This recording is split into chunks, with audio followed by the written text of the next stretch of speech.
귀한 시간 내어 참석해 주신 모든 분들께 진심으로 감사의 말씀을 드립니다. 우리가 옳았습니다. 우리가 맞았습니다. 그리고 우리가 이겼습니다. 나라가 어수선합니다만 위대한 탄생을 위한 카오스입니다. 싱그러운 아침을 맞이하기 위한 깊은 밤의 고요입니다. 사실과 정의, 진실이 통째로 폭로되기 직전의 태풍전야입니다. 오늘은 즐거운 날입니다. 여러분 안녕하십니까? 99명의 중국인 체포 조사를 단독 기사로 낸 스카이데일리 대표의 송년사를 잠시 들었는데요. 오늘의 정말 중요한 주제라 먼저 영상을 보았어요. 오늘은 최근 논란이 된 중국인 99명 체포 사건에 대한 팩트체크입니다.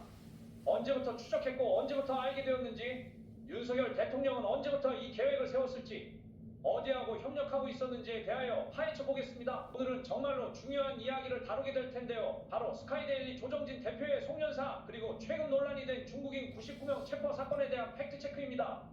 그런데 여러분, 스카이데일리라는 이름 들어보신 분들도 있고 이번 기사를 통해 처음 접하신 분들도 계실 겁니다.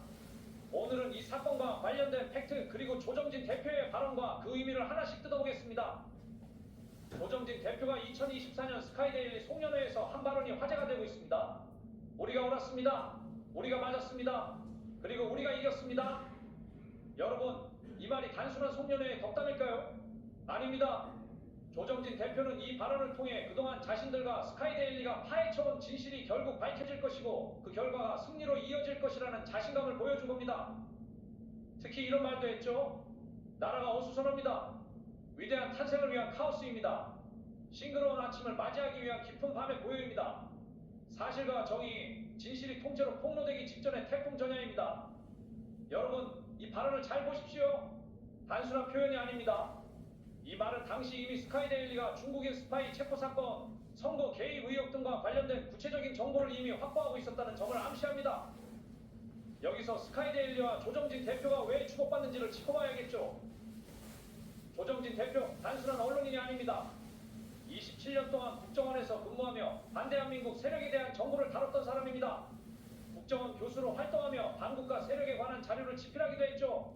그리고 이런 말을 했습니다. 스카이데일리는 조선일보보다 영향력 있는 신문을 만들어 달라는 창업주의 요청에 따라 운영되고 있습니다. 여기서 중요한 건 뭡니까? 조정진 대표는 반대한민국 세력을 파헤치는 걸 사명으로 삼고 있으며 이를 위해 다루기 어려운 금기 영역까지 과감히 건드리고 있다는 점입니다.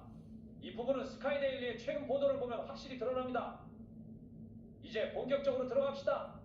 스카이데일리는 99명의 중국인 스파이가 한국 선거연수원에서 체포되어 일본 오키나와로 이송되었다고 보도했습니다. 이 사건이 사실이라면 단순한 사건이 아닙니다. 중국의 글로벌 선거 개입 작전을 무너뜨리는 역사적인 사건이 되는 겁니다. 이 사건과 조정진 대표의 송년사 발언이 연결되는 지점이 있습니다. 바로 그가 한 말입니다. 사실과 정의, 진실이 통째로 폭로되기 직전입니다. 이 발언은 당시 이미 스카이데일리가 체포된 중국인들 선거 개입 의혹, 그리고 이를 뒷받침하는 구체적인 증거를 확보하고 있었다는 점을 암시합니다. 이제 체포된 99명의 이동 경로를 따라가 보죠. 체포 시점 12월 3일 새벽, 체포 장소 수원 선거연수원, 이동 경로 체포된 중국인들은 버스 3대에 나눠 탑승해 평택항으로 이동, 평택항에서 미군 고속수송선 USNS 괌에 탑승, 일본 오키나와 나 부나우로 이송. 여기서 여러분, 중요한 점은 버스 3대가 미리 대기하고 있었다는 점입니다.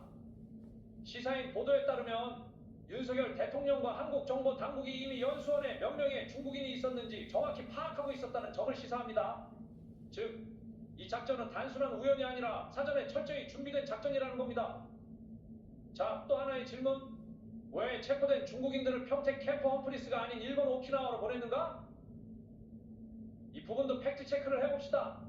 평택 캠프 험프리스는 미군 기지이지만 한국인 직원이 많습니다. 따라서 작전의 기밀 유지가 어렵다는 문제가 있습니다. 반면 일본 오키나와 캠프 한센에는 미군 주도의 독립적인 교도소가 있습니다. 이곳에서 철저히 격리의 심은 작업을 진행했을 가능성이 높습니다. 여기서 한 가지 더 말씀드리죠. 스카이데일리 보도와 공개된 정보들이 퍼즐처럼 맞아떨어진다는 겁니다. 스카이데일리 보도, 평택항에서 출발한 고속수송선이 오키나와로 이동했다. 현지 정보, 오키나와 나 부당이 12월 4일 오후 7시경 미군 고속수송선 USNS 괌이 입항. 시간 계산. 평택항에서 출발해 시속 80km로 항해하면 약 16시간 소요. 도착 시간이 정확히 일치. 여러분, 이 정도면 단순한 소문이 아니라 구체적인 정황 증거가 모두 내용을 뒷받침하고 있다는 걸 알 수 있습니다. 또 하나 주목할 점은 이 사건이 단순히 한국에서 끝나는 이야기가 아니라는 겁니다. 12월 8일 아프리카 가나 대선 중국의 부정선거 개입 시도가 있었던 것으로 보도 체포된 중국인들 한국에서 체포되었기에 가나에서의 부정선거 작업이 무산. 결과 가나 현직 대통령이 도망. 여러분, 이게 단순히 한국만의 문제가 아니죠. 미국과 한국이 협력해 중국의 글로벌 선거 개입을 저지한 사건으로 연결되는 겁니다. 마지막으로 조정진 대표의 송년사로 다시 돌아가 보겠습니다. 우리가 옳았습니다. 우리가 맞았습니다. 그리고 우리가 이겼습니다. 이 말은 단순한 외침이 아닙니다. 스카이데일리가 오랜 시간 동안 파헤쳐온 진실이 이제 세상에 드러나고 있다는 자신감의 표현입니다.